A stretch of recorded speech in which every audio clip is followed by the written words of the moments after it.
What's going on, guys? A little bit behind on this video. It's just been a crazy couple of weeks to start off April, but it's finally time to talk about what was last month, March, and all the movies that I was able to check out. And last month, I was actually able to see 10 new release movies. So the biggest one of these that I've done so far, and I do have full reviews for some of them on here. I'll put the links to those as we go through the video if you want my more in-depth thoughts. And with that being said, please let me know down below which of these films you saw. Maybe there's a few that you saw that I did not get a chance to, and if they need to be on my radar, please let me know in the comments and we'll compare notes. And really quick before we get started, if you need just a little extra cash in your pocket to be able to see these 10 films in theaters, then check out the sponsor of today's video, Dave. Every single one of us has had unexpected expenses and financial issues come up out of nowhere and leave you in an entire state of panic. Especially if you're a homeowner, you own your own vehicle, you have kids, you know exactly what I'm talking about. Well, everyday situations like these is where Dave can help. Dave is a banking app that could help get you up to $500 instantly with its extra cash feature. And with Dave, there's no interest, late fees, or credit checks. So by using Dave, you could fill up your gas tank before your paycheck drops or buy that last-minute Mother's Day gift that you forgot about. So download Dave today at dave.com/Cody. That's dave.com/Cody. Sign up for an extra cash account and get up to $500 instantly. For terms and conditions, go to dave.com/legal. Instant transfer fees apply. Banking services provided by Evolve, member FDIC. And thank you to Dave for sponsoring today's video. Coming in at number 10, unfortunately, is going to be 65, and I was really looking forward to this movie. In fact, whenever my buddy CP came down for the weekend and we walked out pretty disappointed with Scream 6 initially, I was really hoping that 65 was going to be this gigantic surprise and kind of redeem the night for us. Unfortunately, it made Scream 6 look a lot better in hindsight. Really great concept. You got Adam Driver, a little bit of Turok in here, where it's like this guy from the future, this very technologically advanced society that aren't humans, but they don't ever explain exactly what they are, that crash lands on planet Earth 65 million years ago as dinosaurs are running rampant, and the big asteroid that supposedly destroyed the dinosaurs and kind of re-terraformed Earth is on its way. And so you essentially have a journey movie. You've got Adam Driver and this young girl that does not speak English or whatever Adam Driver's native language is, and they essentially spend the whole movie walking towards the remaining section of their ship after they've crash landed to hopefully be able to jettison themselves off of this planet and get back to their home planet. And the trailer is honestly the better version of the movie, to where they show you all the best parts. There's not nearly as much dinosaur action as the trailer would lead you to believe. They just kind of supercut all of the best scenes together. Beyond all of that, it's just a lot of walking and I would say talking, but the two main characters can't really communicate all that well. And so there's a big issue with just a slow moving story that's got very bare bones amount of things to latch onto for that.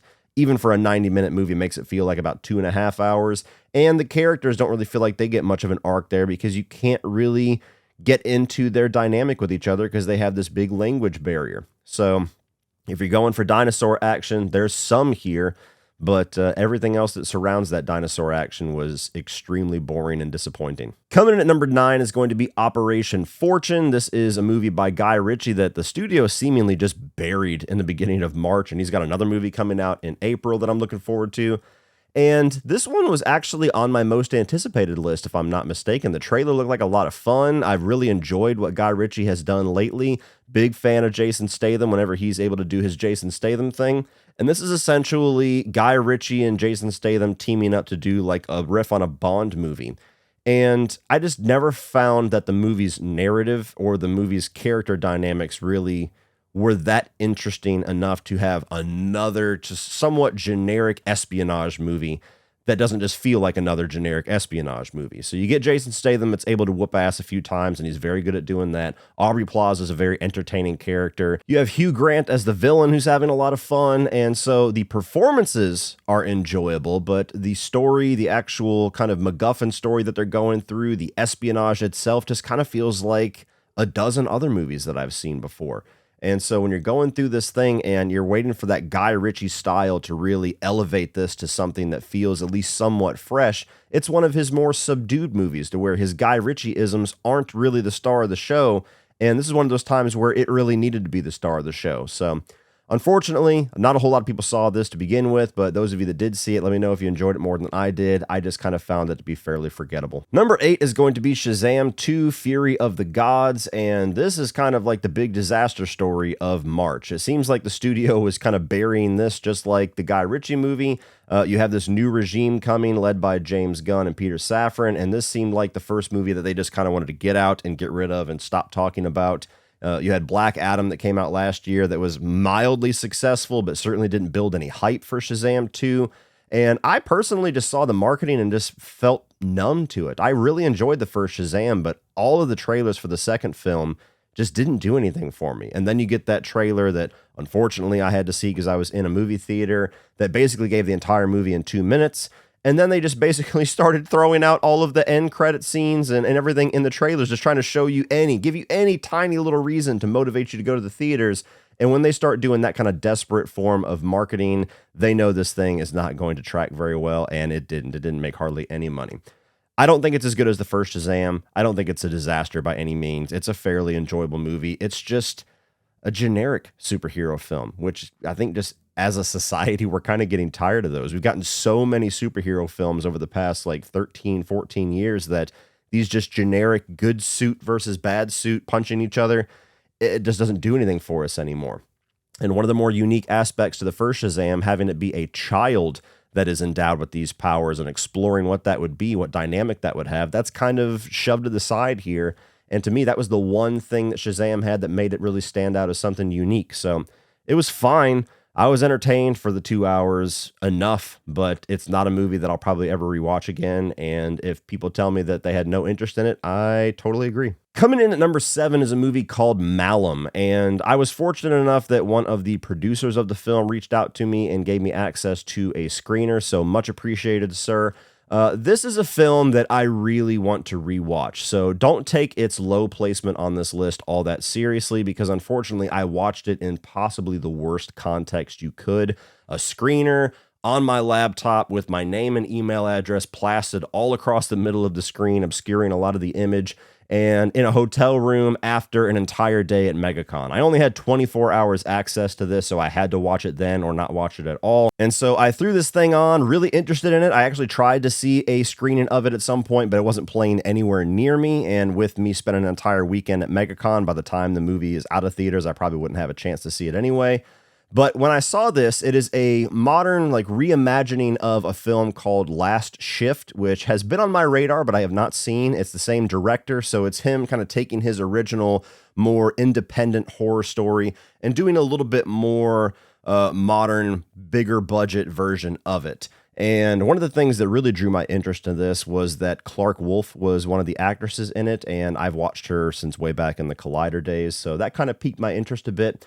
And it's a really trippy movie. It's a really eerie movie. I think that there is some really solid direction here, and the lighting and the sound design especially, which is integral to creating some form of atmosphere. You have this woman who's locked into this police station where they're getting ready to dismantle it, and she's just kind of there watching it for the last night. And there's a bit of a sinister history with something that went on with a cult in this police station. And so eerie things start to happen, and there's some really solid build up towards some scares here, especially in the first half. There's a scene where she's locked in a cell with this crazy guy, and she drops the flashlight and it rolls over, and somebody picks it up and shines it at her, and then she looks over and the only other person in the cell is not the one holding the flashlight. That was a really solid scare. There's some really good practical effects later on in the movie as things start to get a little bit more gnarlier with self-mutilation and things like that. Unfortunately for me, and again, I really want to check this movie out on in a better context that's not on a small screen with my text plastered over the screen. Unfortunately for me, it's one of those films that plays with reality so heavily to where you are constantly in this confusion of whether you're seeing something that's in reality or it's some kind of a hallucination, that it becomes kind of numbing for me. Those types of movies exhaust me. And so by the third act, I was just so detached from what is possibly real and what is possibly just in her head that I just didn't really invest myself in worrying about whether it was real or not until the movie just told me that it was real. And by the end of it, you're still not 100% sure what was real or not. Another movie that did that to me that I had a similar response to that a lot of people loved was Oculus. And by the end of that, I had the same exact experience. There was so much just hallucination and so much just projecting images into the head of the protagonist that I kind of just disengaged a bit. So if you're a fan of Last Shift, or if you're a fan of that type of atmospheric horror film, definitely check this thing out. It should be coming to VOD at some point, unless it's still in theaters. Check it out that way. And so I really want to check this thing out again once it's on VOD. But unfortunately, it was a bit too visually exhausting for the mood that I was in at the time. Coming in at number 6, fitting that it's Scream 6. And this is a movie that I definitely enjoyed. I would recommend it to all Scream fans, and I look forward to checking it out again at some point whenever it comes to VOD. But this was a disappointment for me. And it was a disappointment because I think all the Scream films, even with this one included, are all very solid. But the first 2/3, maybe even a little bit more, of Scream 6 to me was easily the best Scream sequel. I was actually like genuinely elated at how much I was loving this movie. And everything following the Ghostface reveals was just like one after another, just things that bothered me and annoyed me and just dropped my score continuously, to the point where when I walked out of it for the first time, I was debating whether or not I liked Scream 3 more than this, which Scream 3 is my least favorite of these films. I watched it a second time, and unfortunately on rewatch, when you have the knowledge of the killer's identity, there's also some plot holes throughout the first 2 acts that kind of made my rewatch experience a little bit less of a good reception than my first time. It's got some really genuinely great stuff with New York. I love these new characters. I think this is one of the better and meaner ghost faces. Some really solid kills here. Still not a whole lot of creativity, but there's a bit more of a brutal edge to them. And, you know, it does well what most of these Scream films do well. So if you're not too passionately like analyzing all the different aspects of a Scream film, if you're not a super fan where everything has to be perfect, then I think you'll really enjoy this one. But for me, it just really stumbled in that last 20 minutes. Number 5 is Dungeons and Dragons: Honor Among Thieves. I did not get a chance to check this out opening weekend because I was in Orlando at MegaCon, but I did take my kids to see it a few days after I got back into town. And this was really enjoyable. It's not necessarily a movie that I would go back to over and over. Dungeons and Dragons and fantasy in general, you know, orcs and fairies and all that, it's not really my thing. There's times where I can get into it. I enjoy some of the Harry Potter films whenever I'm in the mood for it, but it's really not my type of genre. And so with that being said, I watched this and it was a really fun, entertaining, and funny movie, and much better than the original Dungeons and Dragons movie we got way back in the 2000s. You have a group of thieves here that all have their own little special skills, which I'm sure is much more of a deep cut, and probably they have actual roles that people play inside of the game, which I have no knowledge of, so I'm sure there was a lot of in-jokes that completely escaped me. But even as somebody that with no Dungeons and Dragons knowledge, I just enjoyed this little story we went on, where a group of thieves are trying to get this object to be able to get Chris Pine's daughter back from Hugh Grant, the villain of the film. And their first half of the film is kind of them assembling the team or reassembling the team, and then it's them going through a bunch of hijinks to actually get achieve their goal. And it was just a really funny movie. There's a scene in the graveyard where they keep having to ask these questions to these dead bodies, and that was a really good laugh in the theater. Chris Pine, just in general, I've always found to be a really funny and entertaining leading man. I wish that his Star Trek sequel, the 4th film, would finally get off the ground. Stop teasing us with it. But yeah, so even if you are not really a big fantasy guy, even if you're not a big Dungeons and Dragons guy, I think there's a lot of entertainment to be had with this one. And they set things up pretty solidly to where I wouldn't be surprised if this turns into a franchise, and I would enjoy going back and watching a sequel. Coming in at number 4 is going to be the Super Mario Brothers movie, and I really had a good time with this one. It's light on story, but so are all the Super Mario games. It definitely has some illumination issues to where they, instead of using original music or using music that fits the scene, they just kind of take these generic little radio hits and throw them in there. With those 2 major gripes aside, I think this was a really solid and fun Super Mario Brothers movie. And I'm not really one to be big on animation either, but me and my kids had a really good time with this one. I would enjoy rewatching this, and I'm definitely looking forward to a sequel. And it seems like it's going to be financially successful and at least somewhat critically successful enough to merit a sequel that maybe is going to be even better. I liked most of the voice casting. There was a couple of them in there that felt like they didn't match so much, namely Seth Rogen, but you do have some solid work here. I think Chris Pratt does a pretty good job as Mario. I think Charlie Day and Jack Black were certainly the standouts. It's a fun little story that goes through a lot of different aspects of a lot of different Super Mario games and franchises. And it's just a really good time that is powered very much by nostalgia. And as somebody that has played Super Mario Brothers and variations of those games ever since I was 3 or 4 years old, it hit a lot of the beats that I needed this movie to hit. So one of the better video game adaptations, still not like a knockout punch. There still hasn't been a video game movie that has just killed it the way that The Last of Us TV series has. I'm sure we'll get one soon, but this is one of the better, I'd say at least top 3 video game adaptations that we've ever got. Really had a good time with it. Coming in at number 3 is going to be Creed 3. And I just got done reviewing the entire Rocky franchise, had a blast with that review series. I've enjoyed all of the Creed films as well as all the Rocky films. And this one notwithstanding, I think there's not a single bad movie, even a mediocre movie in this bunch. I even think Rocky 5 is highly underrated. With that being said, Creed 3 was my least favorite of the Creed films and on the lower rung of my Rocky and Creed ranking. I think that the story is really interesting and it's unique for a Rocky and Creed story. I think that Michael B. Jordan did a commendable job as a director and really did a lot of things to intentionally make this his own and make it visually stand out. I think that Jonathan Majors, while some aspects of his character haven't aged so well, plays a really solid, intimidating, and manipulative villain that I enjoyed. And I think that for the most part, all the things that you go to a Rocky movie for, this movie continues to be a really solid delivery of most of those elements. The only aspects to it that I didn't care too much for, obviously the drama with Sylvester Stallone is no secret. And I felt like there was a couple of moments in this movie where you could really feel his absence, and it just felt odd that he wasn't even mentioned. And I also feel like, despite the fact that I respect and enjoy that Michael B. Jordan made this his own, whenever he implements some of the anime style into the first fight and the final fight, it was way too much for me. And it's one of my least favorite final fights of this entire franchise because of that. So very solid movie, very solid addition to this franchise, a great directorial debut from Michael B. Jordan, but didn't completely bring it home the way that I hoped it would. Coming in at number 2 is going to be Ben Affleck's latest film, Air, and despite the fact that I am not a sports guy and I give zero fucks about shoes or Air Jordan shoes or Nike or any of that stuff, it is not on my wavelength whatsoever, the fact that Ben Affleck was making this got my interest, and the cast, of course, and this is a really fun, entertaining, hilarious, and inspiring movie. Ben Affleck is somebody that has not directed even a mediocre movie in my mind. And Air continues that trend to where he gathers people together that he's worked with in multiple different facets, like with him and Matt Damon. Seeing Matt Damon be directed by Ben was actually pretty cool.